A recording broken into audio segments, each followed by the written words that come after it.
እሺ ሰላም ሊበን እባላለሁ የቀነኒ አዱኛ ታናሽ ወንድሟ ነኝ።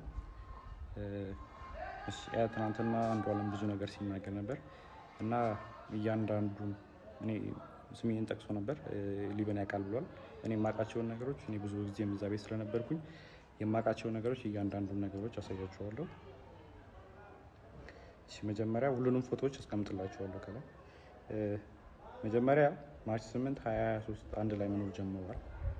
እዚህ ጋር ሌላኛውም አርቲስት አለ አንድ ላይ ቤት እሱ ቤት ሆኖ ምናምን ሰንሻይን ያለው ማለት ነው። ከዛን ማርች 8 አንድ ላይ መኖር ጀምረው ማርች 19 ላይ ነው ልደት እያከበረች ነበር። የልደቷ ቀን ነው የመጀመሪያው የደበደባት ማለት ድብደባ አንዷለም ጎሳ ያደረገባት ቀን ላይ ማለት ነው። ይሄ ደግሞ የቪዲዮ ለቅቄው ነበር የምታስታውሱ ከሆነ እዚህ አይኗ ጋር እንትን ያለው በጣም እንትን ብሎ ነበር በልዞ ነበር ፎቶን ስለማስቀምጠው ታዩታላችሁ። እዛ ላይ የነበረው ነው የመጀመሪያው እሱ አለ። ኢቨን ከሳምንታት በኋላ ራሱ ሪከቨር አግታ ምናምን የሚያሳዩ እንትኖች አሉ። ሁሉም ከጋላሪያው ላይ ያገኙት ስቲል አለ።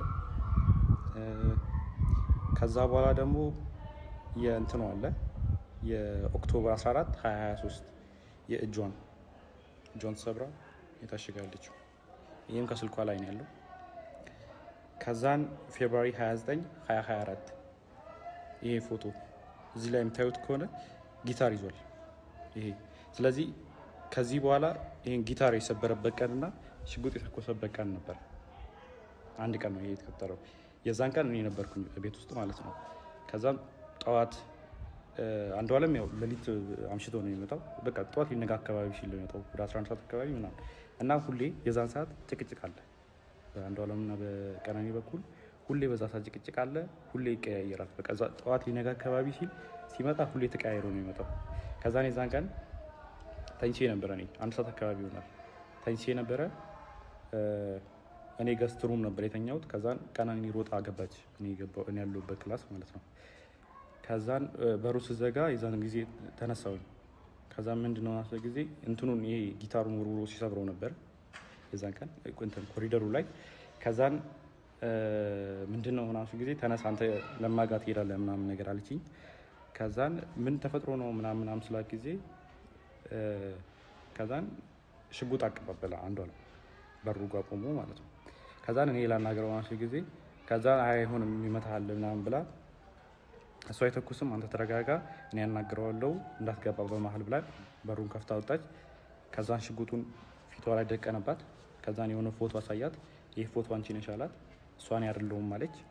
ከዛን እህቱን አሳያት። መጽሐፍ ቅዱስ ይዛ በጣም ማለችለት እኔ ያርለውም እናቴ ትሞት ምናምን ብላ ማለችለት ቀነኒ። ከዛን አንቺ ነሽ ምናምን አላት። ከዛን ወደ እንትና ዞረ ሚጣ ጠይቃት። ሚጣ እሷ አይደለችም ምን ሆነ አንዷል ማለችው። ከዛን እኔን ጠይቀኝ እሷ አይደለችም ስለ ጊዜ ከሷ ላይ ይዞ የነበረውን ሽጉጥ ወደ ሸተሩ አዙሮ ሸተር ላይ ተኮሰዋል። እሱንም ፎቶ ላደርግላችሁ እችላለሁ። አሁን ምናልባት ላላገኙ እችላለሁ። ካገኙት ግን አስቀምጥላችኋለሁ። ከዛ ቀጥሎ እያንዳንዱ ነው ማሳያችሁ። ከዛን ይሄኛው ፎቶ አለ። ይሄ ፎቶ ማለት አንዷለም ጎሳ በኢሬቻ ኮንሰርት ላስት ታይም ያደረገው ከዛ በኋላ ከተመለሰ በኋላ በሆነ ብር ምክንያት ከሌላ ሰው ጋር ተጋይቶ በሱ ሰበብ እሷን ሊደበደባት። ይሄው የፀጉሯን መመሳሰል ትችላላችሁ። የዛን ጊዜ የነበረ ፎቶ አለ።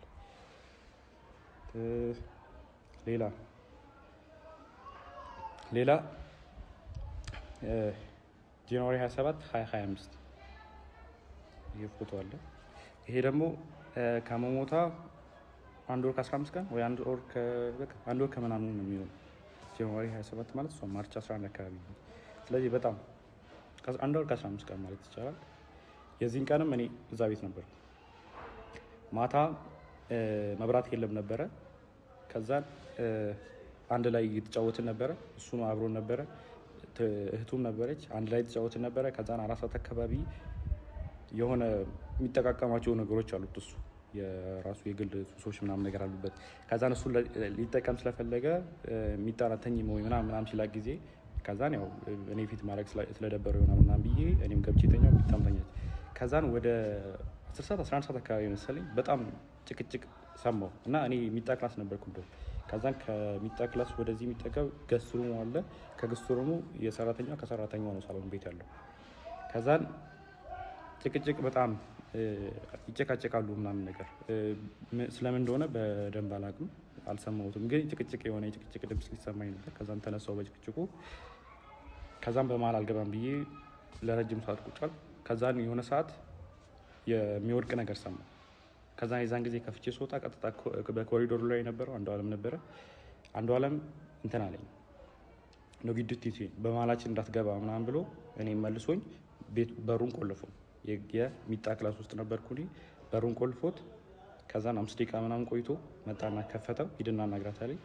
ከዛን በሩ ጋር ሲሄድ ጥርሱ አካባቢ ደምቷል። ከዛን ጥርሱ አካባቢ ደምታለች። ወርቃ ዝም ብላ እያለቀሰች አይደለም፣ ዝም ብላ ቁጭ ብላ ነች። ከዛን ሚጣን ቀሰቀሳት። እዛ ሚጣና እኔ ወስደን እሷ ሚጣ ገስትሩም ለእኔ ለቃልኝ ነበር የእሷን ክላስ። ከዛ እሷ ገስትሩም ነበር የነበረችው። ከዛ ገስትሩም አስገባናት ከሚጣ ጋር። ከዛ በኋላ እንደዛ ሆና እኔን ስታይኝ ማለት እኔ እንደዛ ሆኜ እሷን ስላየኋት በጣም አለቀሰች። እኔ እንደዚህ ሆኜ እኮ ምናምን ብላ መልቀስ ጀመረች ምናምን ነገር። ከዛም በጠዋት ተነስና ሂድ አለች። ከዛም ወደ 11 ሰዓት አካባቢ ይሆናል የዛን ሰዓት። ከዛን 12 ሰዓት ተኩል ያው አልተኛውም፣ ዝም ብዬ ቁጭ አልኩኝና 12 ሰዓት ተኩል ሲሆን ወጥቼ ሄድኩኝ እና ፎቶ ካያችሁት ከላይ ሰዓቱ እኔ ከሄድኩኝ በኋላ ነው የተነሳቸው እነዚህ ፎቶዎች ማለት ነው።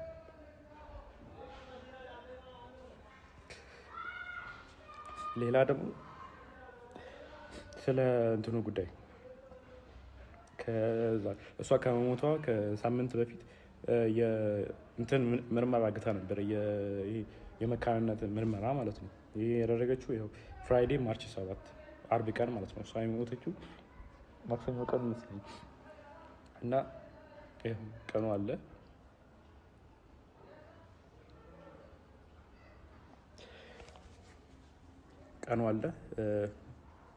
ኒው ላይፍ እና የሕክምና ምርመራ የመካንነት ያደረገችው ራሱ ኦልሬዲ የአቃቢ ሕግ የሰጠው ወረቀት ላይም ተጽፏል። በተደጋጋሚ ሆዷና ልቧ ላይ ተረግጣ ሐኪም ቤት ትመረመር ነበር እና ዶክተሮች ጠይቃት ሰውን የረገጠኝ ያለችው የሚል መልስ ሰጥታኛለች ብሏል። ይሄ ወረቀቱ ላይም ተጽፏል፣ እንትን ላይም አለ። ለዛ ነው ይህን ምርመራ ያደረገችው ራሱ። ከዛን ይህ ምርመራ ደግሞ ሰኞ ቀን ማታ ሰምተውታል። እናትየዋ ራሷ ስትናገር ነበር። አንዷለም እናት ምን ስትል ነበረ? ደውላልኝ እኔ እኮ መውለድ እችላለሁ አለችኝ። ከዛን እኔ እንደውም ለካስ ልጄ ነው ወይ አልኳት ብላ ራሷ የአንዷለም እናት ስትናገር ነበረ። ከዛ ሲቀጥል ደግሞ ስለ